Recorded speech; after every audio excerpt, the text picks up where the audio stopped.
Devosi Hakim-Hakim pasal 20.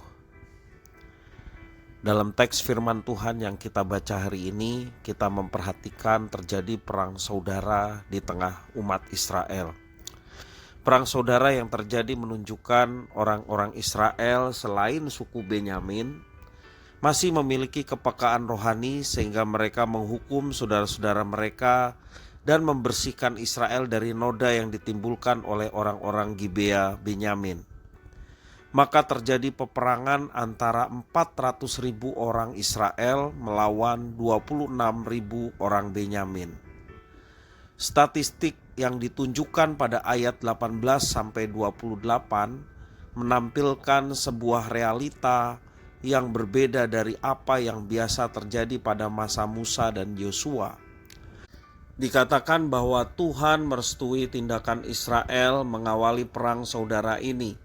Tetapi mengapa dalam 2 hari pertama dari 26.000 orang Benyamin ini berhasil membunuh 40.000 tentara Israel? Artinya 10% dari seluruh tentara Israel yang jauh lebih banyak dibanding dengan tentara Benyamin sendiri.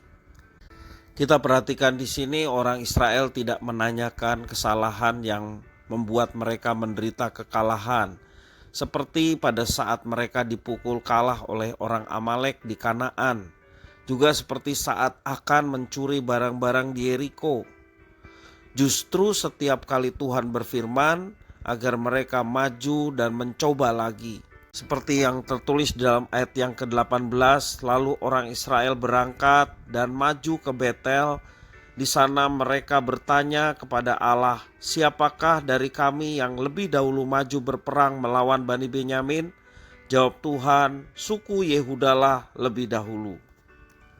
Ayat 23 juga mengatakan demikian. Kemudian pergilah orang-orang Israel lalu menangis di hadapan Tuhan sampai petang. Sesudah itu mereka bertanya kepada Tuhan, akan pergi pulakah kami berperang melawan Bani Benyamin, saudara kami itu? Jawab Tuhan, majulah melawan mereka. Dan juga ayat yang ke-28 mengatakan demikian. Dan Pinehas bin Eleazar bin Harun menjadi imam Allah pada waktu itu. Kata mereka, haruskah kami maju sekali lagi untuk berperang melawan Bani Benyamin, saudara kami itu? Atau haruskah kami hentikan itu? Jawab Tuhan, majulah sebab besok aku akan menyerahkan mereka ke dalam tanganmu. Jadi jelas dikatakan Tuhan berfirman untuk orang Israel maju melawan orang Benyamin saudaranya. Masa pemerintahan Musa dan Yosua adalah masa yang memiliki masalah-masalahnya sendiri. Tetapi secara umum apa yang benar dan yang salah ditampilkan secara hitam putih. Dalam perikop kita hari ini, pembacaan firman Tuhan, kita mendapat gambaran realistis tentang kehidupan umat Tuhan di dunia yang penuh dengan kemelut.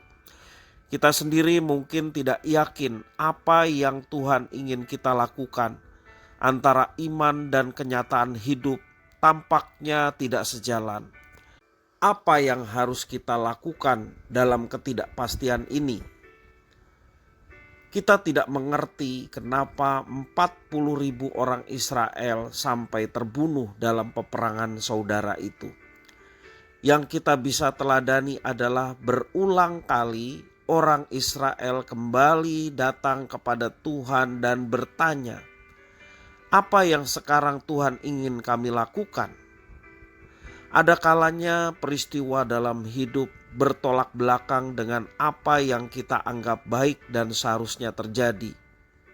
Maka dalam kondisi apapun, jagalah selalu kepekaan rohani dan dalam setiap langkah selalu kembali kepada Tuhan dan tanyakan apa yang Ia ingin kita lakukan.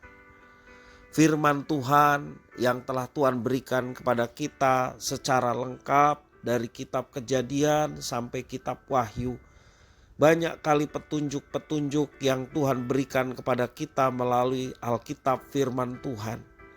Karena itu perlunya kita bertekun dalam pembelajaran firman Tuhan. Perlunya kita juga bersekutu bersama dengan saudara seiman maupun juga beribadah untuk kita terus belajar mengerti kehendak Tuhan.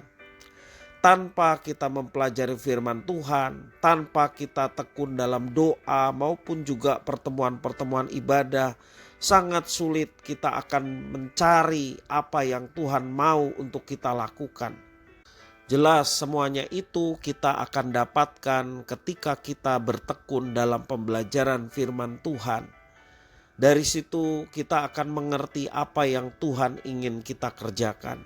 Dan ketika kita sudah sadar apa yang mesti kita lakukan, kita sudah mengerti, maka yang kita mesti kerjakan adalah melaksanakan dari apa yang Tuhan mau untuk kita kerjakan itu. Dan dari situlah kita akan boleh melihat campur tangan Tuhan dan penyertaan Tuhan yang sungguh nyata dalam setiap kehidupan kita. Mari kita bertekun di dalam Tuhan. Mari kita peka terhadap apa yang Tuhan mau untuk kita kerjakan dengan cara terus bertekun belajar firman Tuhan, terus bertekun dalam ibadah dan persekutuan saudara seiman.